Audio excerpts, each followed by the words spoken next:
Bismillahirrahmanirrahim. Alhamdulillahirabbil alamin. Nahmaduhu wa nasta'inuhu wa nastaghfiruh wa na'udzu billahi min syururi anfusina wa min sayyiati a'malina. Man yahdihillah fala mudhillalah wa man yudlil fala hadiyalah. Kembali lagi bersama Badrul Zaman. Hari ini kita akan belajar tematik. Kita telah memasuki tema 2 pembelajaran bahasa Indonesia. Insya Allah hari ini kita akan mempelajari dongeng dan macam-macamnya, macam-macam dongeng. Pembelajaran ini, pembelajaran bahasa Indonesia, berada di tema 2 subtema 1, dan pembelajaran ini hanya untuk pengetahuan. Ingat, hanya untuk pengetahuan. Pengertian dongeng. Apa itu dongeng? Dongeng itu adalah cerita khayalan. Khayalan adalah cerita yang tidak nyata.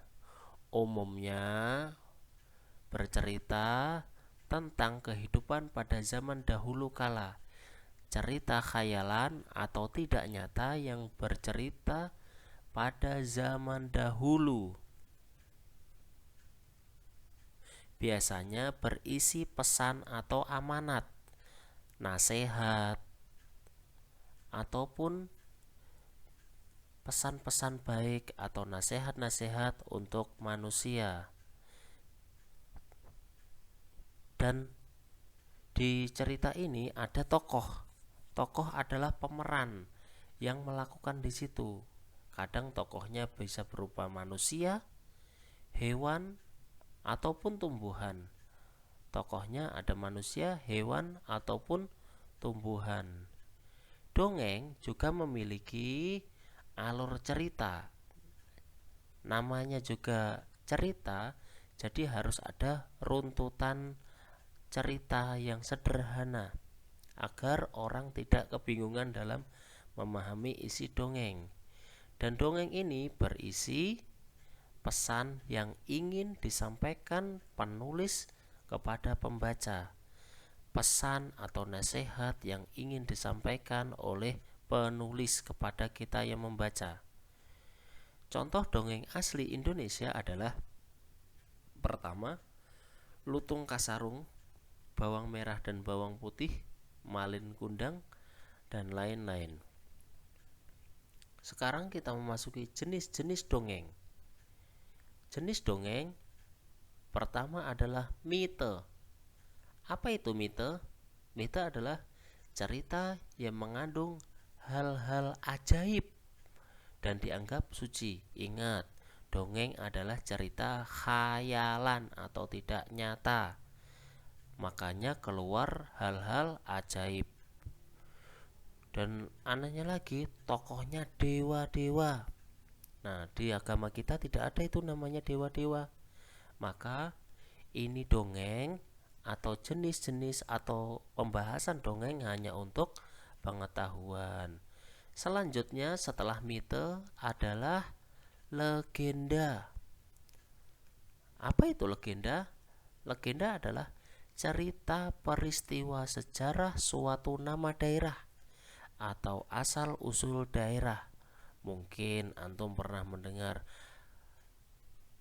kenapa dinamakan Jakarta, kenapa dinamakan Bandung, kenapa dinamakan Cikarang. Itu ada dongengnya, tapi belum tentu semuanya benar. Cerita ini memiliki tokoh yang manusia karena yang membuat suatu nama daerah atau asal-usul daerah itu adalah manusia. Setelah mite dan legenda, kita masuk ke dalam fabel. Nah, ini malah lebih ajaib lagi. Kenapa? Karena cerita ini tokohnya hewan yang menceritakan kepada kehidupan mereka. Hewan bisa ngobrol. Yang kita sering lihat di TV, hewan bisa ngobrol dengan hewan yang lain. tokohnya pastinya hewan. Yang selanjutnya yaitu hikayat. Nah, hikayat ini apa sih? Hikayat adalah menceritakan kehebatan atau kepahlawanan seseorang. Ingat, dongeng, hayalan, tidak nyata. Walaupun ada terkadang kehebatan atau keajaiban yang dilakukan oleh seseorang, itu tidak lain dan tidak bukan bisa dilakukan dengan izin Allah dan ceritanya harus nyata. Tokohnya sama, manusia. Yang terakhir yaitu parabel. Ingat, fabel hewan, parabel beda lagi.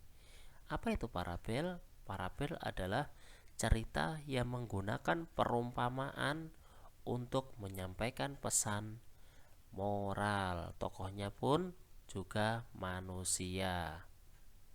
Sekarang kita mengenali karakter tokoh dalam dongeng atau siapa saja yang ada di dalam dongeng. Di setiap dongeng terdapat tokoh atau pemeran atau yang melakukan di dalam dongeng tersebut. Setiap tokoh pasti memiliki karakter atau watak atau sifat yang berbeda-beda.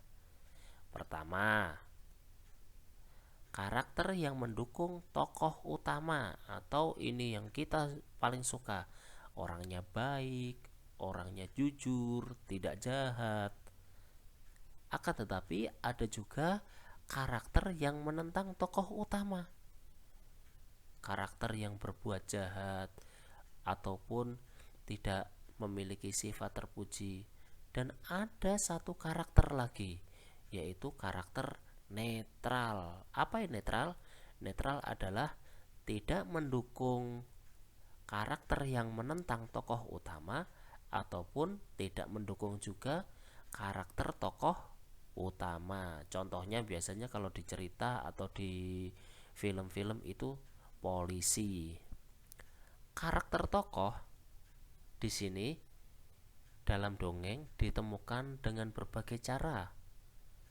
Antara lain, pertama, disampaikan langsung oleh pembuat dongeng bahwa ini orangnya baik, ini orangnya buruk.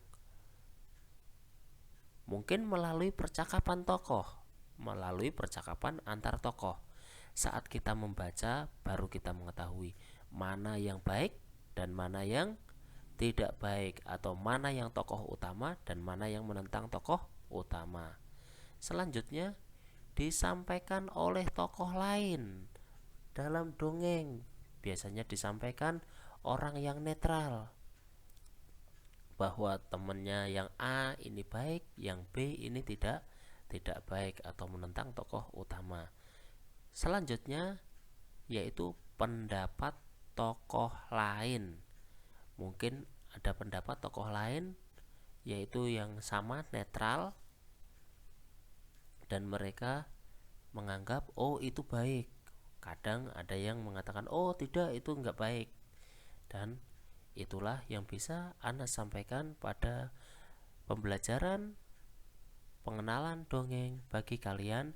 Dan ingat, ini hanyalah untuk pengetahuan dan tidak lebih. Barakallahu